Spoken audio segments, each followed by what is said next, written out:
Certainly.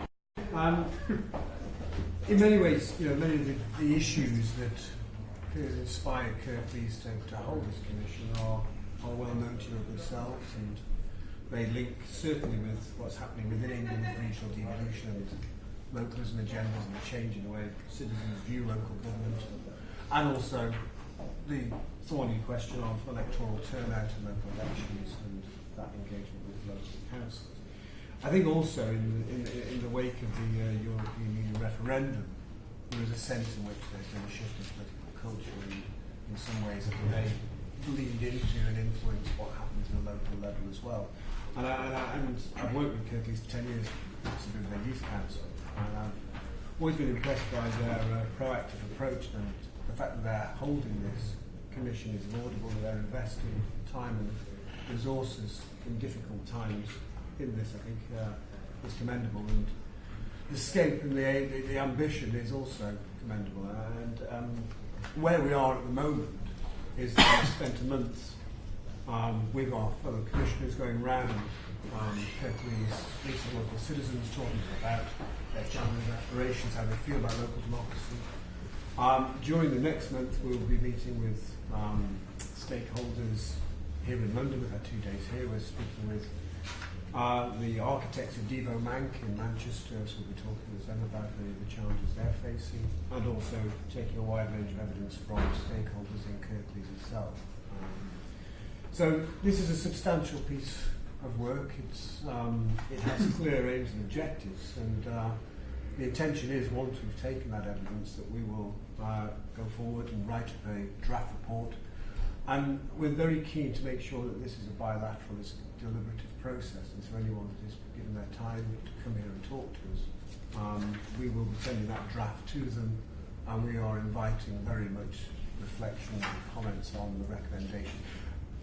Most importantly, that we capture your views, your experiences accurately, and reflect them in our reports in a way which you feel satisfying, and with the recommendations that we are going in the right direction. Those recommendations will then be forwarded to Kirklees Council for consideration, but we are also very much engaging at a national and local level with policymakers at all levels. We hope that we'll be able to engage with the Electoral Commission with our findings, and that you may help us in that, encouraging a wider conversation. This is the beginning of a conversation. We don't see this as an end point in itself. Neither is it year zero. There is a sense in which this is not seeking to critique everything that is defining and underpins local democracy in Kirklees. It is very much a sense of what works, what doesn't work, how can that be developed in itself.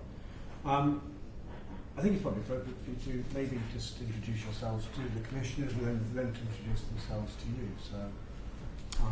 I'm Andrew Scallan. I'm the Director of Electoral Administration at the Commission. I've been at the Commission for 10 years, and before I joined, I worked at Manchester City Council for just over 30 years. I'm Tom Hawthorn, Head of Policy at the Electoral Commission. I've been at the Commission pretty much since it was established in 2001, and before that I worked at the Local Government Commission for England on local authority boundary reviews.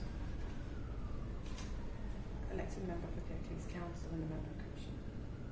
Councillor Cathy Scott, and also a member of the Democracy Commission.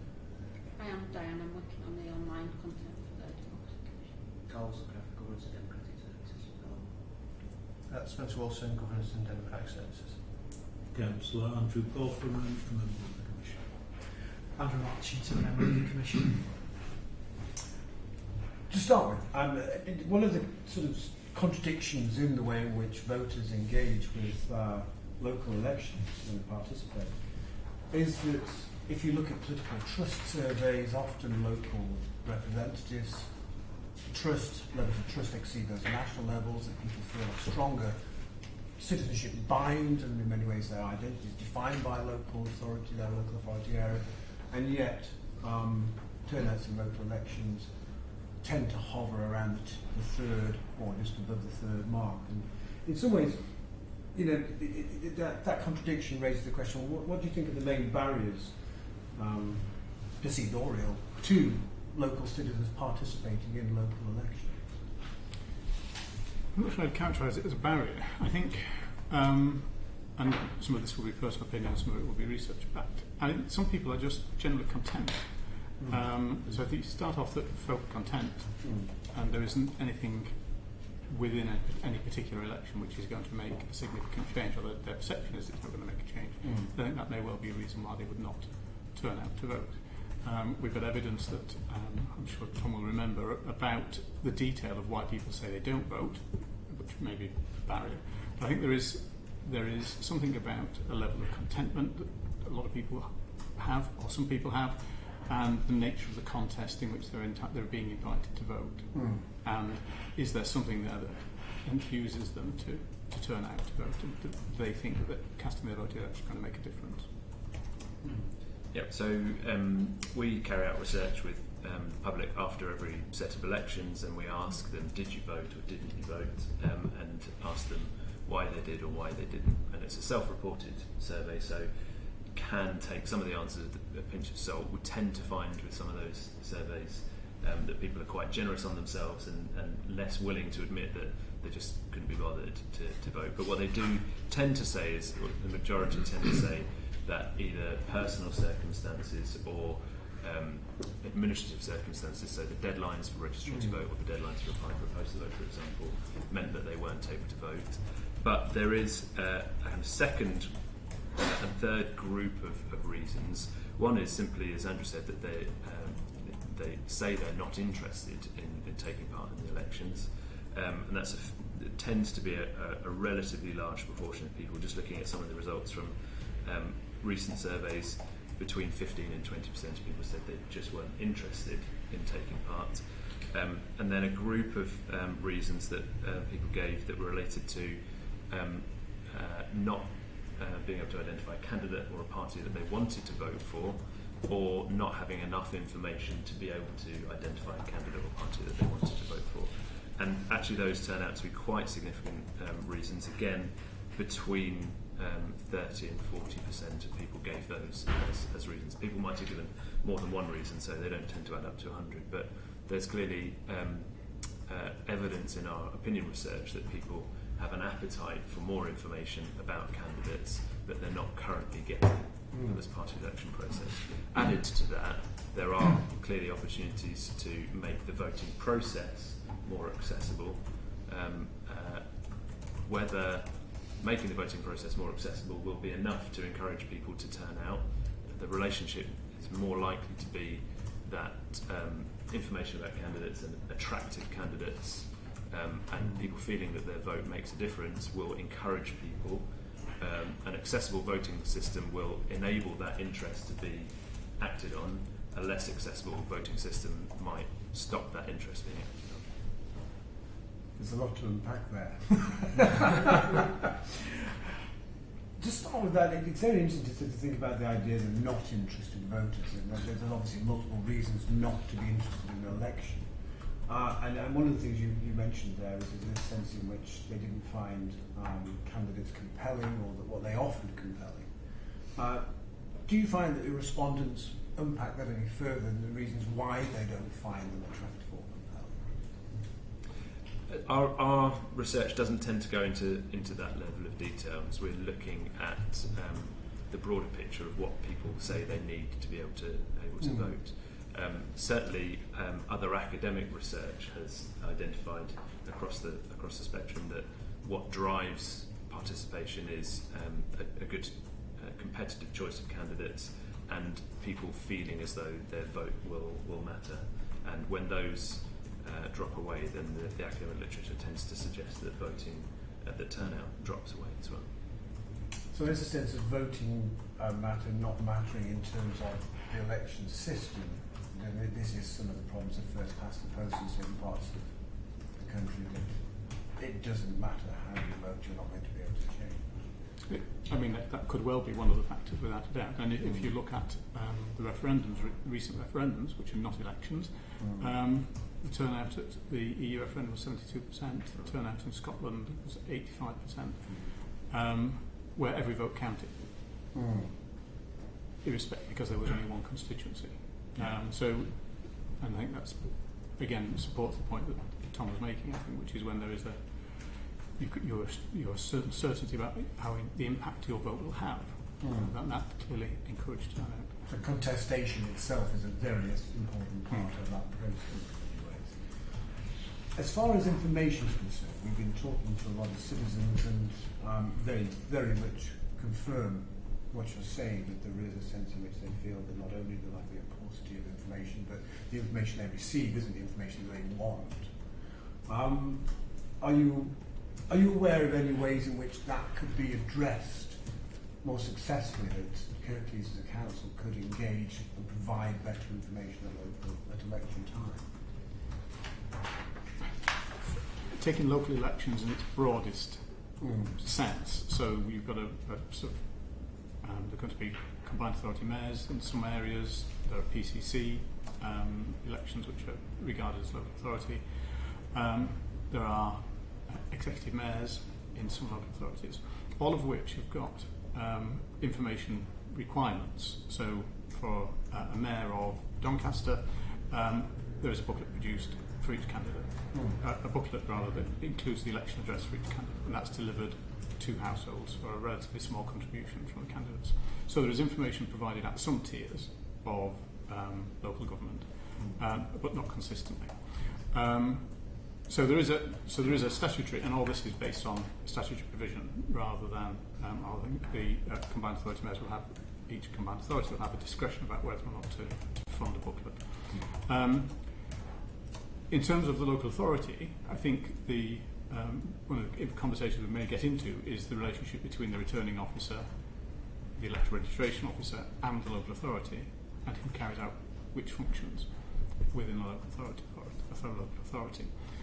So the example I gave about the mayor, that booklet is compiled by the returning officer based on information supplied by the candidates. So the council itself doesn't have an involvement in it other than making resources available to the returning officer to actually make sure they have all the wherewithal to place the order for it and make it happen. I think I don't think it's very easy to see how local authority would be able to make on its own in the current legislative framework information available, and I think there will always be a concern about any materials produced by a local authority, which by its very nature will be of whatever political party or non-party complexion, and the independence of that material. So there is just something about how all of that, if there was to be a suggestion that local authorities might fund something, how it would be, how you would safeguard the independence of it. Well, that's very interesting. To sort of move that on to a certain extent, that sort of provision of information, it's not just the quality of the information, it's the way in which the information is provided in terms of format. And again, this is something that's come back from citizens that they complain that they can't find the information, or the information comes in a very sporadic way. I suppose the simple question is are you aware of examples of good practice where local authorities have managed to provide that information in a way which appears to satisfy the needs of the electorate? I'm not aware of any local authority. There is an organisation called the Democracy Club, which is a developing organisation which seeks to allow electors to find out where their polling station is, work out which ward they're in, and look at any materials that have been produced by the candidates, so they can link it all online. And that's I think it's in its second or third year of operation, trying to develop a set of materials. But that's not provided by a local authority. It acts as a clearinghouse, and it's sourced. It's open source. Open source, and the materials are provided to various non-paid workers who work for the Democracy Club, and they gather it and then post it on websites. That's it's an autonomous initiative that's been set up by interested people. But it's providing a service also to say this is the ward you're in, this is where your polling station is, when it can work, and here are the people who are standing in your area. No, that's interesting. One of the things that is clear is that for some of the citizens in Kirklees that it is actually the process itself that's a problem. You've identified that in the address, that they feel that The way in which elections are hosted are problematic. Some people have raised the day as being an issue. Some people have said that the different forms in which they can vote are precluded because of many of those personal circumstances you mentioned. And there's been various suggestions of which you are more than familiar with: online voting, compulsory voting, the voting ages obviously comes through, and other things. I suppose the question here is, what evidence is that any of these initiatives work? Have you undertaken any research to look at these different proposals and see whether they would boost turnout?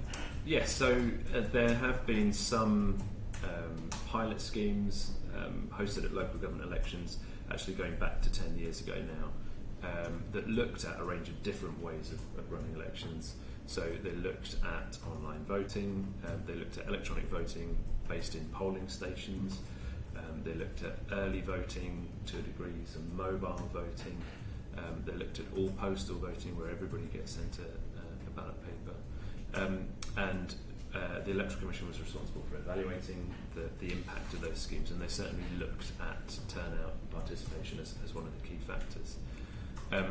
One of the findings with online voting, for example, was that it tended to significantly increase the convenience and accessibility of voting for people, but it didn't necessarily attract an awfully large number of new voters who hadn't previously voted. So it made it easier for people who were more inclined to vote anyway, but it didn't really have a significant impact on turnout.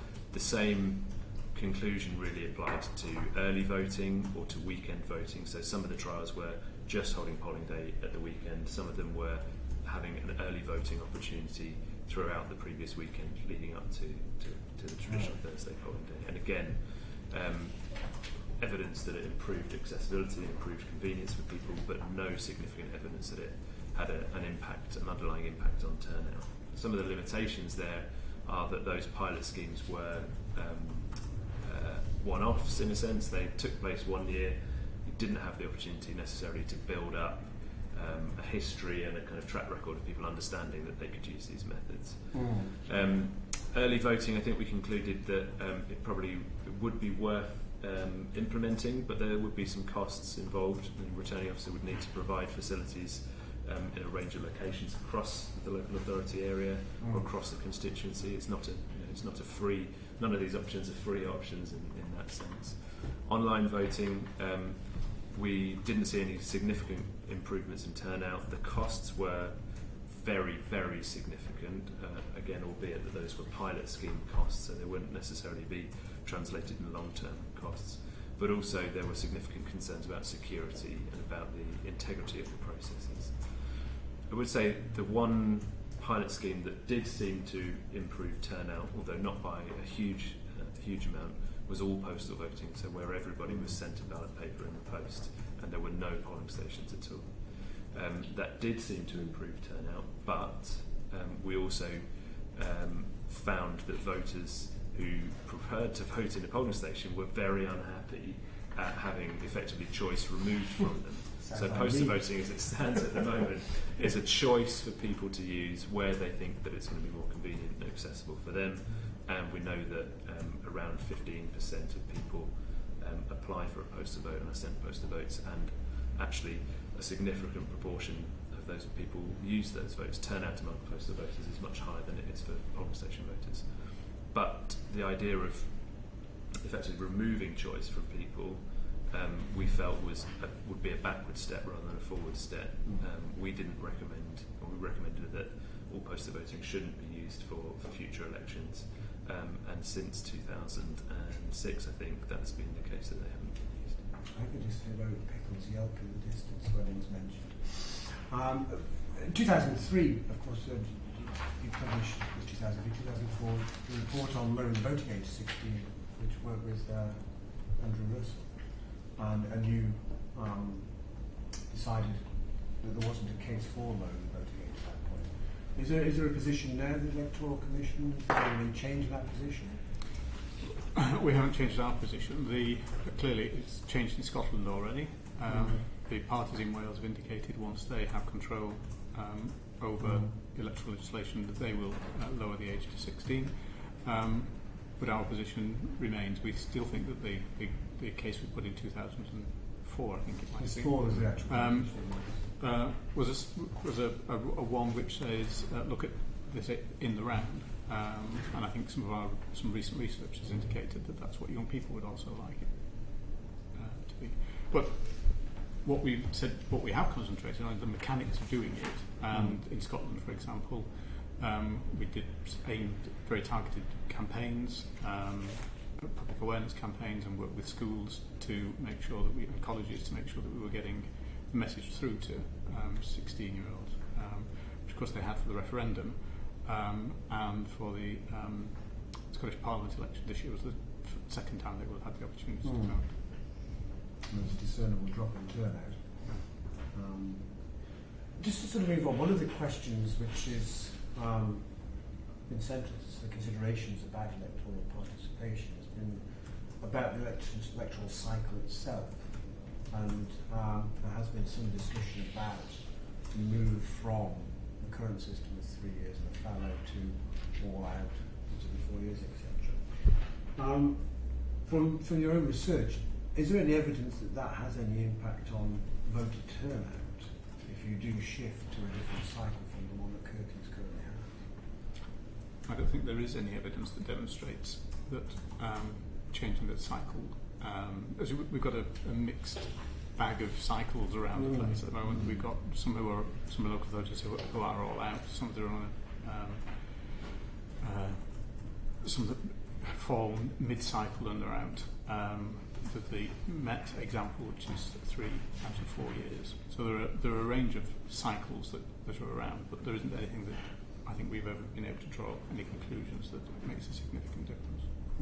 Does it have any impact at all on voter registration? Voter registration always goes up when there is an event. It goes up differently depending on the perceived importance of the event, and that's always the case. It's been slightly distorted by the advent of online registration, where we've seen a huge amount of registrations and activity, but it's still too young to really draw any conclusions from. In that sense, there has been a lot of concern about registration and the introduction of LER, etc. To what extent do you think that the current approach that has been adopted, which is sort of this hybrid approach where local authorities and various other agencies by ballot who are in the forum and very influential in getting young people, to what extent do you think that is succeeding or failing in ensuring that everyone that does want to register is registering? I think that's a very good question, and it's very difficult to find. You'll know how you can access a register and find out who voted and who didn't vote, and doing research on an individual basis is very complex. But what the sort of information we do gather in from returning officers is how many people were turned away on the day, how many people complained about not being able to vote on the day. And those numbers are relatively small. I can't remember the figure, and if we've got them I'll Small but usually volume. Yes. And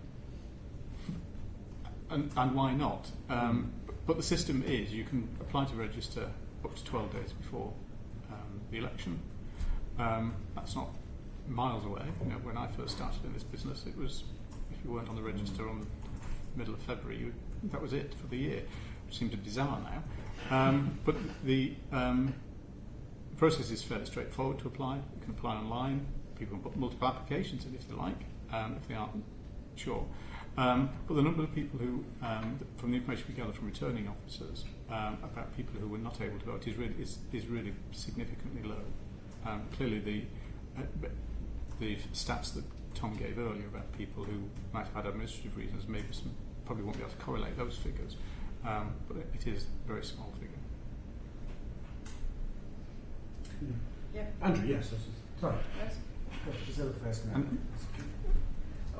Just about the deadline thing, you said just now, in other countries we can actually vote even on the day, and the deadline's literally on that day. Can we not just we not work towards that? Would that not work? Why? There is no reason not to. I think that we published some reports on how IER was implemented, and we've raised a whole range of issues around the registration process, both in terms of quite how much activity a citizen should be required to undertake to get on the electoral register, and raising some issues that if Kirklees has got a very good idea of who's living where because of all the transactions that people have. There's a very good question that says, why not give the benefit of the doubt to the person and say, we know you've moved in because our records for this or that service have been updated. Unless you tell us differently, you're going to be on the electoral register.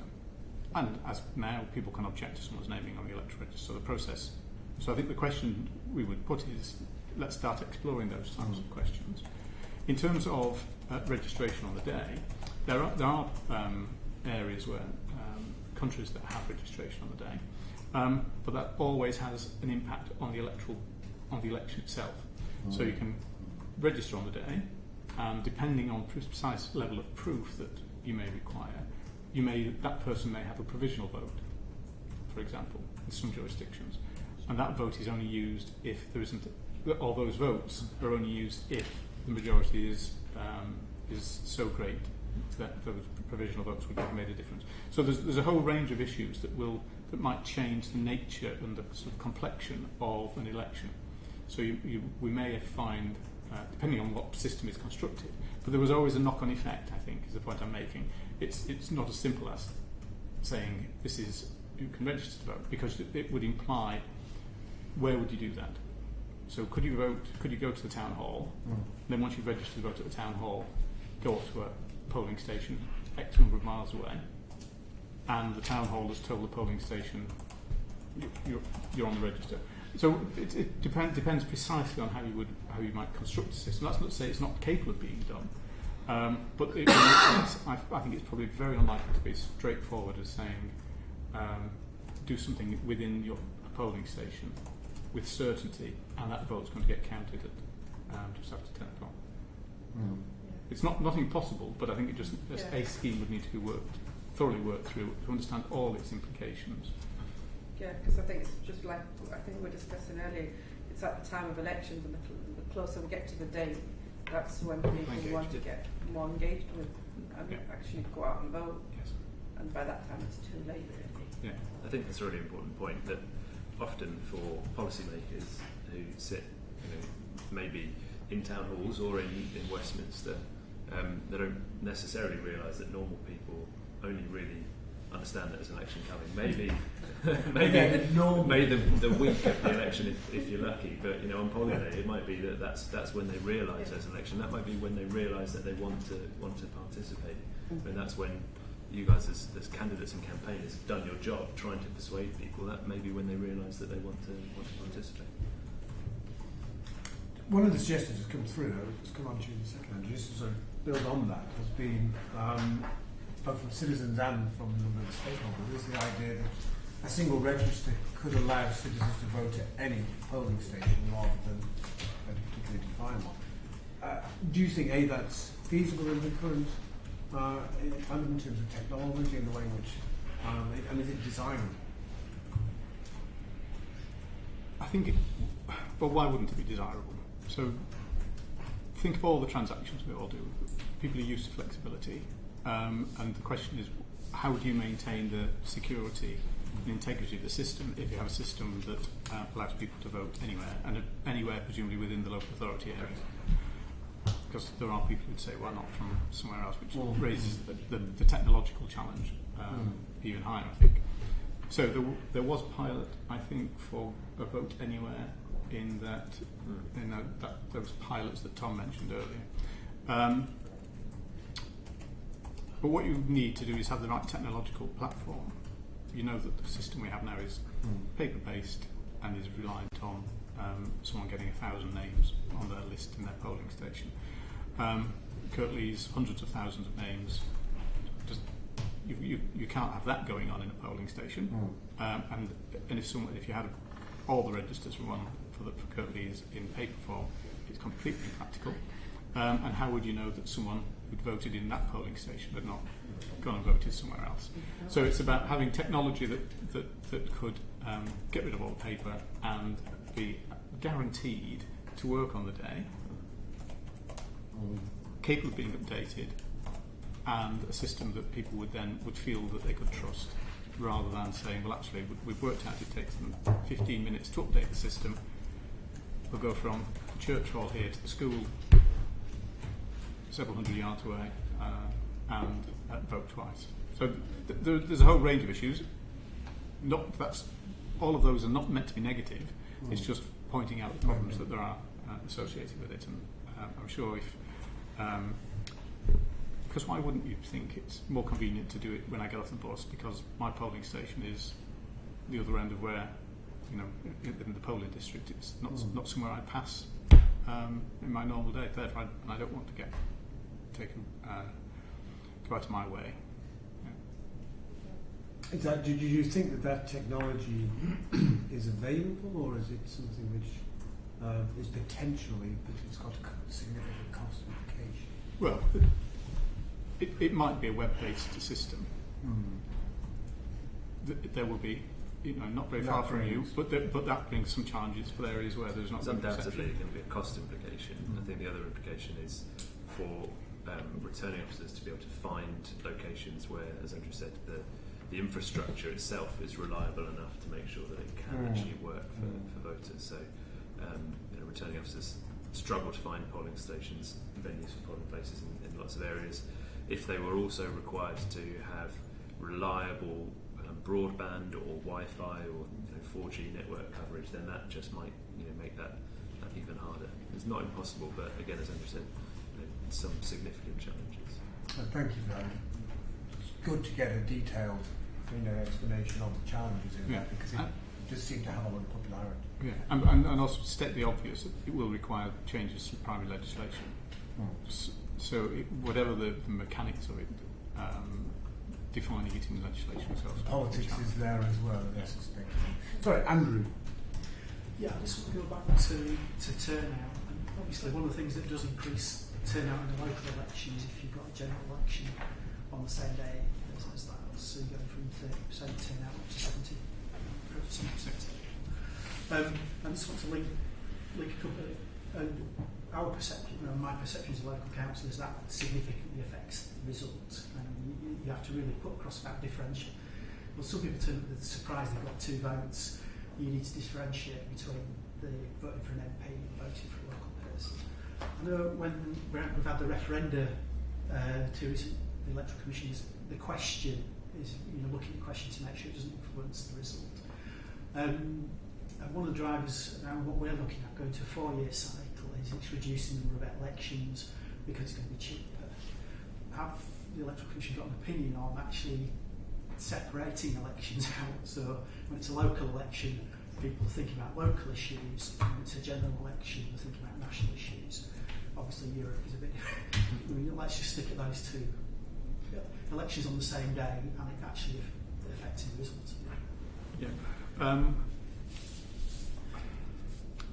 Election on the same day, not necessarily about affecting the result, but it seems very clear that voters can cope with more than one event on the same day. We said for the referendum in Scotland and for the EU referendum that it shouldn't be combined with any other electoral event. So in law, there was a by-election that took place on the same day in June, but they were not combined. So they were held on the same day, but they were standalone events, which raised challenges for returning officers about having duplicate polling stations, essentially, because the law didn't allow for provision. Because they were sufficiently different. In terms of elections, people can cope with combined elections. What the impact on the result is clearly, if there is a 70% turnout when you normally have 35%, then there's every chance it's going to influence the result. But we've not looked at the political side. We've more concentrated on the impact on the voter, whether the voter could understand, because sometimes they will be faced with more than one voting system, different ballot papers to complete, and rather than the impact of the combination. In Scotland, the Scottish Government has decided they don't want elections combined at all. So they've built in law, they've changed the cycle of local government and Scottish Parliament, and they're working at always having a standalone set of elections. So it clearly does affect. I mean, we've got Kirklees is interesting because we had local elections before the general election on the general election afterwards, and the results were quite different on each of those days.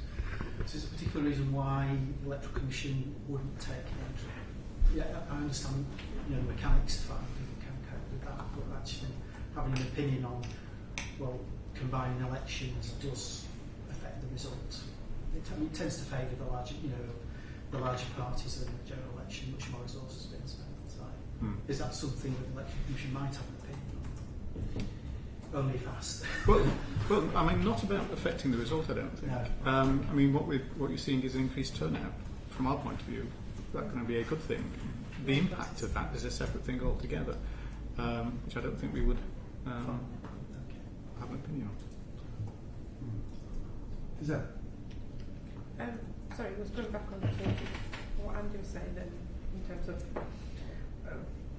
Sorry, I've lost my complete. In terms of making it accessible and easier to vote, and being able to vote from anywhere, how about, single point of entry, because we all have our accessibility with our national insurance numbers, something that we can generate a code, and then we are able to vote anywhere within Kirklees or within the Yorkshire region, and that would make it quite safe, because I do know with postal votes we do have an issue. It's something that's continuously raised, getting worse sometimes, but being able to vote everywhere would be quite good, and I know that is it would make a lot of changes in the legislations, but I think really it is needed, and I think it's about right the time that with technology, with everything that's changing, there is a big demand for it. I think all of those things are capable of being looked into and explored. If you see, I don't know, recently I saw something about voting after the war, and you look at the television screen, apart from the fact it was in black and white, it could have been the last election. There's nothing that has significantly changed. Everyone else's activities change, and I remind people at work that the Commission was formed by legislation in 2000. In 2016, if you track the age of someone who was born in 2000, what their expectation of their life, how they live their life in 2016, is not the way it looked in 1945. So there is a change, and there is clearly a generational issue as much as anything. That you'd say, well, first of all, the whole issue of the method of voting, but how is it that none of the technology appears to have moved? At the referendum, we were getting complaints about stubby pencils being used, but those people who voted regularly didn't find anything different about it. I think it's an interesting point, and it was also raised in Scotland, where the turnout was 85. Lots of people who don't normally vote were surprised that the pencil was used. Referendum 72%. Clearly, a large portion of those people had never voted before. So they come along and been confronted with this most important thing, and must use a pencil on a piece of string, which didn't feel quite as secure as they would have expected. But that was only a Euro referendum, but on local elections we don't have as many numbers going through to go out and vote. No. So the point I was making was that the world has changed on, and yet so many of our processes around elections have not changed. So we could look at any aspect of it and ask how it might be modernised. Would that be something that you're continuously looking into at the moment as well? Yeah. We are currently going through a strategic review of our activities, asking what things we could be doing, what we should be doing, and that will include going into issues around these policy areas. Tom talked about the pilots that we had up to 2006-07, and in 2007, at the end of these range of pilots where there was no discernible government strategy around this, we said the government should come forward with a modernisation strategy. We've been saying it consistently since. I think what we're now faced with is the government that is not coming forward. Any of the government since not come forward with a strategy that looks at things in the round. Clearly, there have been changes. There are going to be changes in the franchise, assuming the overseas voters change. But there are other things that we could look at and explore, and be clear, perhaps, why things can't happen, so that everyone can share the understanding of why they might not be able to happen. It would be put the challenge out about why doesn't this happen? one of the things that recently came out of the Pickles report was your support for some form of photo ID. How likely do you think that will be to be introduced in the near future? I think it's very hard for us to predict how likely that is. Clearly, it would be a significant change again for returning officers and for voters. We've looked at the costs of delivering that kind of scheme. I've said that it has been in operation in Northern Ireland for more than 10 years without any significant problems that we've heard about. There would be a cost. It would increase the cost of running elections. But there is a vulnerability there that is apparent to everybody who looks at the system. It becomes more apparent as people understand more about the system. One example, I suppose, is that we just, with the EU referendum, had a programme of international visitors who came to observe the referendum, see how it was run. We have those programmes at most major elections, and every time they come, they remark on the absence of any identification requirement. So it's a vulnerability. We're concerned that vulnerability exists, but there would be a cost to introducing that. And I think a financial cost and potentially a political cost for the government who decides to introduce that would be a significant change. It does appear some political support is growing there, doesn't it? Yeah, but I mean, I think Sorek in his report said it had to be proportionate, not the word he used. But he also suggested, for example, that proof might include a utility bill, which I think we would not be able to support, because that used to be a way people can forge utility bills very easily, and that used to be a way that people got on the electoral register by claiming this. So the purpose of the photo ID, and what we don't want, is a photo ID system that is restrictive. So it has to be something that has been issued by officialdom. An out-of-date passport with a photo that you can still work out who you are would be absolutely fine for our purposes, because that's what worked in Northern Ireland. It is something that has a good provenance, that I can still work out that you are the person in front of me has been acknowledged by officialdom at some time as being that person. Yes, every time I go through customs, I find out that you should never have your passport photo just after you've had a part of aggressive alopecia. That's nothing like you. It's, yes. I just want to move slightly on, if that's okay with the rest of the commissioners. And one of the things which is interesting, we're talking about cycles and the bleed of different elections into each other if they're held the same day. One of the things that comes through in consulting with our citizens is that there is a sense in which the local issues, the way in which party politics works, that they struggle sometimes to disaggregate between the national and the local, and that means that people are often voting on national issues or they're voting on issues they don't quite understand. I don't know whether you could do any research on that, whether you have anything to say about how political parties at the local level could refine the view for the political viewfinder so that the electorate is more aware of their local stance on the issue. No, I don't think that's an area that we've researched. So when it gets into sort of campaigning tactics and the level of engagement and how candidates engage, there is quite a lot of academic research literature about how candidates and campaigns kind of effectively lever their local and national profile, but it's not something the Electoral Commission has looked into.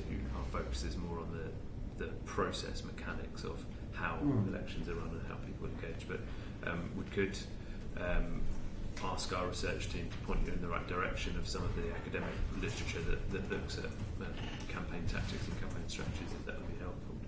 Yeah, that would be helpful. I think in terms of that information gap that clearly obviously comes into some of the research, it seems to be a problem. And if you look at if you look at party websites, they tend to be very poorly framed in local terms, and local websites are often quite poorly maintained, and so it seems to be an issue there. If digital platforms are what people are increasingly turning to for their information.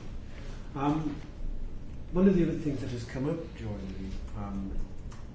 the Commission is this sense in which technology can help inform voters and issues like VAAs and notion of developing apps to help inform, provide information about elections and choices that people have got, seem increasingly popular.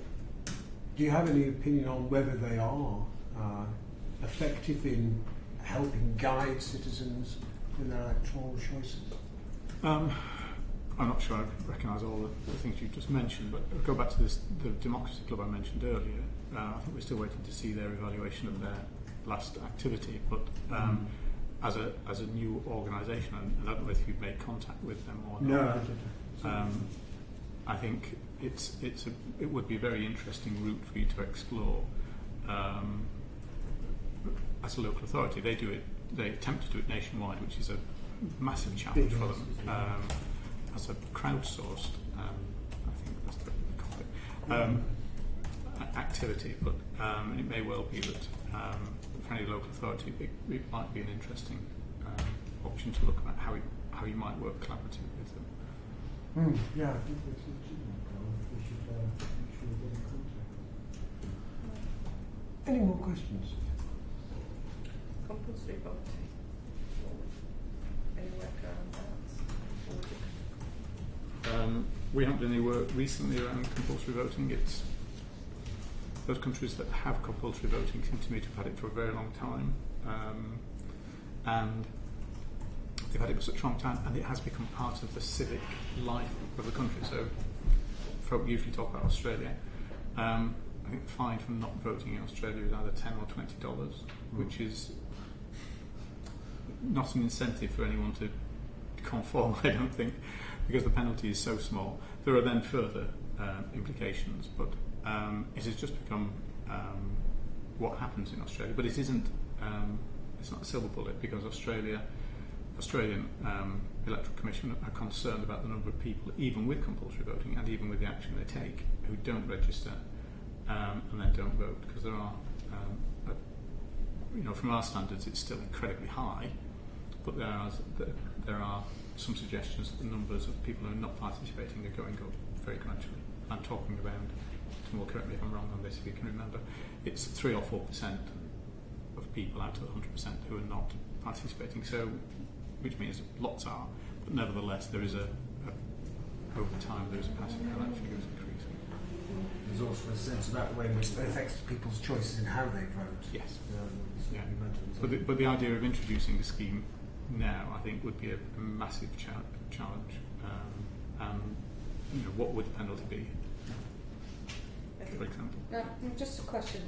Are you doing any collaborative work with the Department of Work and Pensions, particularly in individual voter registration? Surely this system could be simplified and merged, and you can get the national insurance numbers of people's registrations rather than being in silos working on those. So just a question, are you looking around anything? Yeah, no, it's a very good question. I was at a meeting this morning of a programme board for the next stages of electoral registration, and the Department of Work and Pension are on that board and said that they are looking at, for when national insurance numbers are issued to young people, providing a link there to registration. So when people get notified, then they will be invited to register at the same time. Blindingly obvious, why wouldn't it happen? But it's a major step, I think, in improving it. So that is a work stream that's currently underway with DWP, which will make a significant change. And I think one of the things we're encouraging government to do throughout is raise the issue of registration on all their websites. So before the referendum, the government just by use all our materials to tell people about the registration opportunities, and I think that's one of the things that local authorities can do. Make sure that anyone interacting with services thinks about whether they're registered, gets the opportunity to be registered. In customer service halls, whatever it is, where there's a machine, you can get people on the register very easily. I think that's a big encouragement that local authorities can do as well. I think I'm looking more on a single point of access. If they were registering a claim for something, that a link would automatically go out to you to say, this person's registered, these are the details. So I think people are put off a lot of things because it's repetitive what we're doing. So it's a case of I mean, when I was in local government, tell us once was the theme that was around, you know, and it should be right, shouldn't it? I think what just underlies that point, which is a really good one, and Andrew's comments, was also that the registration process with the change to individual registration has made it slightly more expensive for registration officers. So the registration officer at Kirklees will be spending more now than he was 4 or 5 years ago. But added to that, the demographic profile of lots of places means it's getting harder and harder to keep the register accurate and complete. It's harder to get people to register to vote. Registration officers are spending more and more money to get the same or worse results than they had 10 years ago.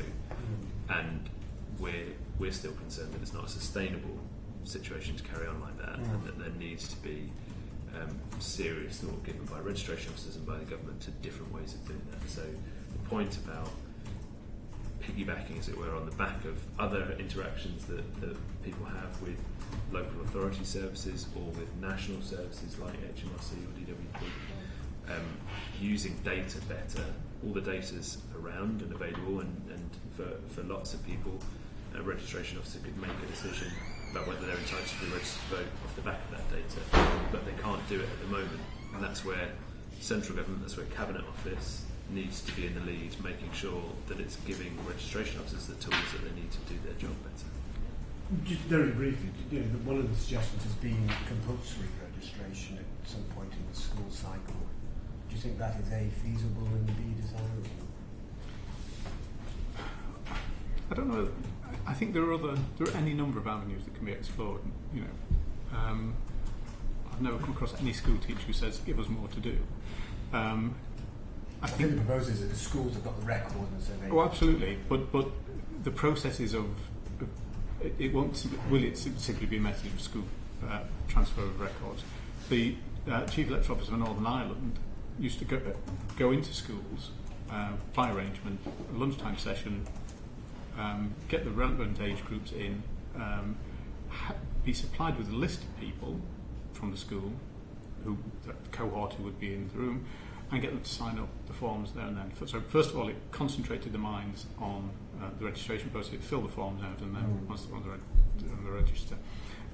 So I think compulsion is always a challenge in this area about what are the consequences of not doing something that may be required to do. But I think there isn't one answer. So I think things like if the DWP deliver what they do, there is a very early contact with people as they're approaching 16 to get on the register, and which most of them will, if they aren't because of their age, they won't be able to get on and vote, except in Scotland. But they will be then within the system, and the system then can then contact them again when they do become of age.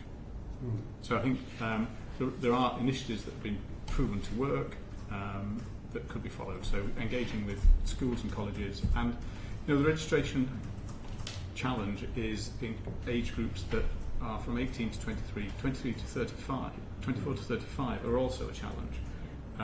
So it's not only the very young. There's a group that in the middle that also need to be. I suspect manures there even more difficult. Yeah. Well, thank you very much for your time and your insights and your preparedness to come and speak to us. As I said before, we are continuing our work through September, and then in October, November, we'll be drawing together a report which we will be sending to you for confirmation that we have accurately captured. Obviously, we have your fitness down, but we actually captured your thoughts, and also that we would be very grateful for your feedback on the recommendations where relevant. We'd be very happy to do that. Our strategic review that I mentioned will be carrying on until the back end of the year, and we'll see that reflection in our corporate plan, and we'll make sure that you are aware of what that approach is. That is very kind. That's very grateful. I'm sure that Carl and his team would be very grateful for you to send that through. I think that Diane is going to take you into our chamber of comment. I'm not quite sure. No one knows what happens in there. No, I think we may not decide to take that option up, but because I'm not sure what we would say. But for now, thank you very, very much. Thank you. Thank you for your